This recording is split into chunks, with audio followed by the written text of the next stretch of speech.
Miséricorde de la paix et la joie vous soient multipliées.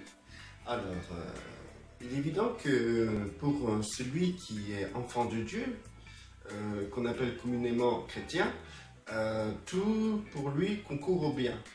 Alors, bien sûr, nous trouvons ce verset, tout concourt au bien de celui qui aime Dieu et qui fait sa volonté. Bien sûr, précisons, et qui fait sa volonté. Parce que je connais beaucoup de gens qui disent comme ça, que tout concourt au bien de celui qui aime Dieu. Donc ces gens-là, ils font tout et n'importe quoi, ils font ce qu'ils veulent. Et au final, même si on leur dit c'est pas bien ce qu'ils font, c'est dangereux ce qu'ils vont faire, et ben ils vont répondre tout concourt au bien de ceux qui aiment Dieu. Et j'oublie l'autre partie, mais tout concourt au bien de ceux qui aiment Dieu et qui font sa volonté. Donc du coup, il faut savoir et tout que celui qui fait la volonté de Dieu, celui qui veut exactement la volonté de Dieu, c'est ni plus ni moins que vous soyez à l'image de son fils Yeshua. C'est pour ça que Yeshua dit comme ça, je suis le chemin, la vérité et la vie, que nul ne vient au Père que par moi. C'est-à-dire qu'il est le chemin, nous devons cheminer là où il a cheminé, il est la vie, nous devons recevoir la vie, et que la vie qui Yeshua se développe en nous, c'est ce qui nous donnera la vie éternelle, cette vie qui est l'identité du Père, cette vie que nous avons parce que nous apprenons à connaître le Père et celui qui l'a envoyé, et aussi la vérité. Donc qui dit vérité, on peut comprendre aussi que vérité, ça serait communément le mot plutôt, ce serait plutôt la réalité. Donc il n'y a pas d'autre réalité que Yeshua, il n'y a pas d'autre réalité que l'œuvre du Père, il n'y a pas d'autre réalité que ce qui constitue la volonté du Père et du Dieu de Yeshua. Du coup, ceux qui sont en Yeshua, ils sont dans le chemin, ils reçoivent la vie, c'est-à-dire la connaissance, la compréhension du Père, et ils sont dans la réalité, la seule réalité qui existera, qui persistera et qui est éternelle. Qui dit réalité, c'est que en vérité, tout le reste est périssable, tout le reste disparaîtra. Donc voilà. Donc du coup, ces personnes qui sont dans ce genre de situation, bien sûr, à partir du moment que leur vie est en Yeshua, c'est-à-dire entre les mains du Père, ces gens-là, ils sont tout ce qui peut leur arriver sera la volonté du Père. Et bien sûr, tout ce qui leur arrivera concourra au bien de leur développement, de leur construction. Et ces gens-là, tout ce qu'ils pourront vivre les élèvera dans la compréhension du Père. Donc c'est pour ça que à partir du moment que Yeshua il est venu en sachant que il avait pleinement conscience de ce qu'il allait faire et de ce que cela allait entraîner, c'est-à-dire qu'il deviendrait Seigneur des hommes et que tous ceux qui le suivraient pourraient hériter son identité, hériter les vertus, ses vertus. Et pourrait être élevé dans la compréhension du Père. Et que ça serait des nouvelles créatures sur terre. Chose qui n'existait pas avant sa venue. Justement, avant sa venue, les hommes espéraient la venue du Messie et touchaient de loin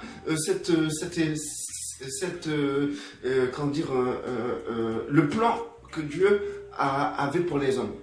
Le plan que le Créateur avait pour les hommes. Et du coup, dans ses enseignements, il disait comme ça, bénissez ceux qui vous maudissent, faites du bien à ceux qui vous font du mal. Il nous demandait de faire du bien aux gens qui nous faisaient du mal, de bénir ceux qui nous maudissent. Et il nous demandait d'aimer nos ennemis. Et en plus de ça, il disait celui qui vous frappe sur la joue, tendez l'autre joue. Et il y avait tout plein de choses, tout plein d'enseignements qui a amené à considérer le malheur, à considérer l'adversité, à considérer l'affrontement comme une bénédiction. Quand les autres viennent nous affronter, nous attaquer, nous détruire, quand ils viennent nous persécuter, nous maudire, nous faire du mal, en réalité, Yeshua nous demande, mais accueillez-les les bras ouverts et serrez-les fort dans vos bras, bénissez-les, remerciez-les pour ce qu'ils font pour vous. Pourquoi ? parce que tout concourt au bien de ceux qui aiment Dieu et qui font sa volonté. Donc c'est-à-dire et tout que le but ultime de ces affrontements, le but ultime de l'adversité, le but ultime de la méchanceté des gens contre vous, c'est pour votre construction. C'est pour votre construction. Alors, il faut savoir que Dieu, le Créateur, utilise à travers le Saint-Esprit le composant matériel qui est la Bible pour vous construire. Pour que vous puissiez être construit. Mais Dieu n'utilise pas que ce composant matériel qui est la Bible pour vous construire. Il utilise d'autres composants matériels. Il utilise tout ce qui vous environne. Il utilise votre situation géographique. Il utilise votre situation professionnelle. Il utilise votre situation précaire. Il utilise votre situation de maladie. Il utilise tout pour que vous puissiez diminuer et que Christ puisse grandir en vous. Donc vos adversaires, les gens qui sont adversaires avec vous, qui sont ennemis, qui sont en compétition, ces gens qui vous rabaissent, les gens qui vous jugent, les gens qui sont contre vous, en vérité sont une bénédiction pour vous, parce que à travers Dieu se sert de cela pour pouvoir se construire en vous. C'est une totale bénédiction. On peut aller plus loin. Avant, Satan était votre maître. Avant d'être né de nouveau, avant d'être en Yeshua, Satan était votre maître. Il dominait sur votre vie. Vous étiez esclave de ses caprices. Mais quand Christ est venu vous libérer, vous affranchir de Satan, et qu'il vous a fait asseoir dans les lieux célestes avec lui, et que maintenant vous avez les caractéristiques, caractéristiques du Créateur en vous, par le Saint-Esprit. Le Saint-Esprit et manifestera les caractéristiques du Créateur grâce à ce que Yeshua a accompli, parce que vous êtes en Yeshua, et donc la construction vous vous construisez en Yeshua, et Yeshua se construit en vous. Vous êtes un, comme Yeshua fait un avec le Père. Donc du coup, de ce fait-là, Satan n'est plus maintenant votre ennemi. Il est plus au-dessus de vous. Maintenant, Satan, vous êtes au-dessus de Satan, et vous dominez sur Satan, parce que Christ domine sur Satan. Le fait que vous êtes en Christ, que Christ se construit en vous, vous avez la même capacité, les mêmes caractéristiques que Yeshua. Et donc Satan ne vous voit plus, mais voit Yeshua en vous. Et le Père peut utiliser ce composant qui est Satan pour se développer en vous. Et on l'a vu par rapport au livre de Job. Job avait toutes les caractéristiques d'une personne qui aimait Dieu, qui voulait faire la volonté de Dieu, et qui avait conscience de la justice de Dieu. Et ça, c'est un truc que Dieu lui a plu, parce que Dieu a même dit qu'il n'y a aucun homme comme lui sur terre. Il était unique. Il n'y a aucun homme comme lui sur terre. Et Satan proposait quelque chose au Créateur en disant: si tu me laisses faire ça, on verra ce que cela va donner. Mais le Créateur a rigolé face à ça. Il a dit: mais bien sûr, fais-le, te gêne pas. Et du coup, il lui a donné une limite. Cette limite, c'est de ne pas prendre sa vie. Parce que la vie de Job appartenait au Créateur. Et le Créateur décide de la vie de chacun d'entre nous. Donc du coup, tout ce que Satan a fait à Job a servi à sa construction et à l'élévation de la compréhension de Dieu, puisque à la fin il a dit comme ça: maintenant mon œil t'a vu. Maintenant, il le connaît. Il a appris à connaître le Créateur à travers toute l'adversité qui est tombée sur lui. Grâce à ça, il a béni, et il a été béni. Et cette bénédiction, c'est pas qu'il a été, que tous ces biens ont été multipliés. Non, au départ, il considérait les biens multipliés comme une bénédiction. Mais à la fin, il a compris que la véritable bénédiction, c'était l'élévation de la compréhension de Dieu. C'était de connaître Dieu, la bénédiction. Donc, à travers l'adversité, nous apprenons à connaître Dieu. C'est pour ça qu'il se répand dans l'Ancien Testament. On voit qu'il se répand à travers les hommes, comme l'Élohim qui pourvoit, comme l'Élohim qui guérit, comme l'Élohim qui sauve, etc. Donc, du coup, l'importance de prendre soin de nos ennemis, de prendre soin de ceux qui nous persécutent est primordiale, parce que sans eux, vous auriez été limité dans la compréhension et dans l'élévation de la connaissance de Dieu. Donc, c'est pour cela qu'il faut prendre soin des gens qui sont contre nous, contre l'adversité, qui sont une adversité contre nous.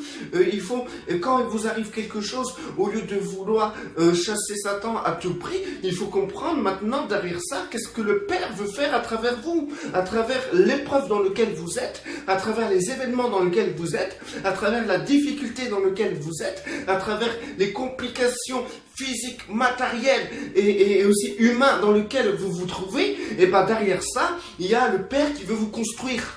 Et ça se passe comme ça, en réalité. Ça se passe pas autrement. C'est pas en vivant prospère dans le matériel, en étant tout le temps en paix, que vous allez être construit. Au contraire, aujourd'hui, les gens, ils ne manquent de rien dans les pays mondialisés. C'est-à-dire qu'ils travaillent, la femme travaille, l'homme travaille, les deux travaillent, ils ont beaucoup d'argent, ils ont 2 voitures, ils ont une maison, ils ont jamais manqué de nourriture. Ces gens-là, ils ne connaissent pas le Dieu qui pourvoit, puisqu'ils pourvoient eux-mêmes à leurs propres besoins.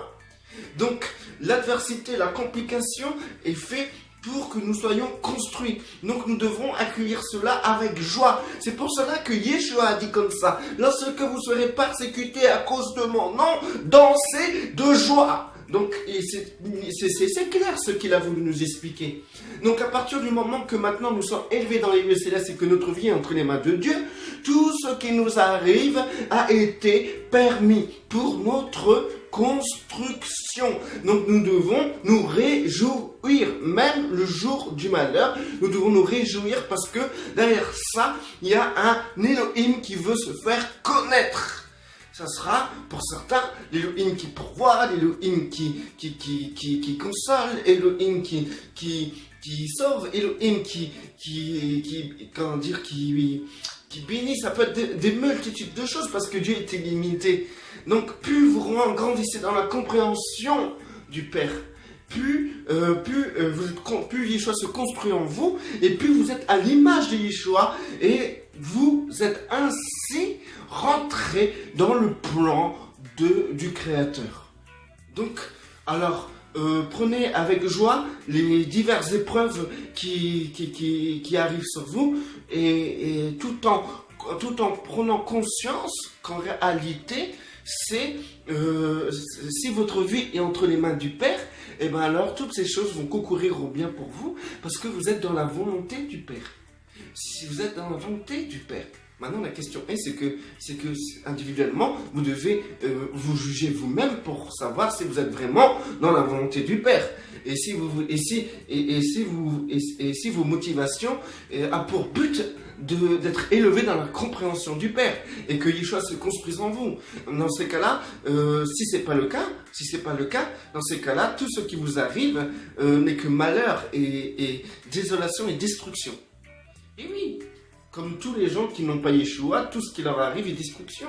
La preuve en est, c'est qu'ils subissent, ils souffrent, ils ont des malheurs, ils sont insultés, rabaissés, ils sont considérés comme des esclaves modernes, ils sont détruits. Et le fait qu'ils n'ont pas Yeshua, s'ils meurent, ils seront éloignés de Dieu éternellement. Ça, malheur, c'est une destruction totale. Mais pour nous qui avons l'espérance de la vie éternelle, l'espérance de pouvoir connaître le Père et d'être à l'image de son Fils, dans ces cas-là, toute chose concourt au bien pour nous. Et nous devons nous glorifier, nous devons nous glorifier parce que nous connaissons l'Éternel. Mais que celui qui est riche ne se glorifie pas de sa richesse. Mais celui qui est intelligent ne se glorifie pas de son intelligence. Mais celui qui est fort ne se glorifie pas de sa force. Mais seul peut se glorifier celui qui a la chance de connaître l'Éternel. Qu'il en soit ainsi. Donc dans ces cas-là, considérez tout ce qui vous entoure, que ce soit composants matériels, que ce soit situation géographique, que ce soit événements tragiques, événements de malheur, événements difficiles à vivre, que ce soit toutes les personnes qui vous entourent. Toutes les personnes qui vous entourent, toutes ces choses sont utiles pour votre construction. C'est pour cela qu'il faut vraiment avoir beaucoup d'amour pour ces gens-là et beaucoup de respect parce que ces gens-là participent à votre élévation.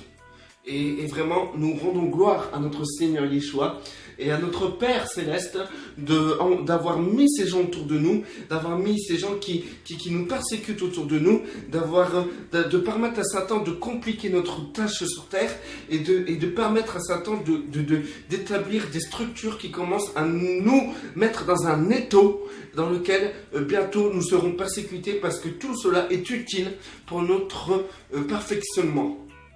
Que la gloire de notre Seigneur Yeshua soit manifestée à travers vous dans l'élévation de la connaissance de Dieu, du Père, du Créateur. Que celui qui est béni reste béni, que celui qui n'est pas béni soit béni au nom puissant de notre Seigneur Yeshua pour la gloire du Père seul.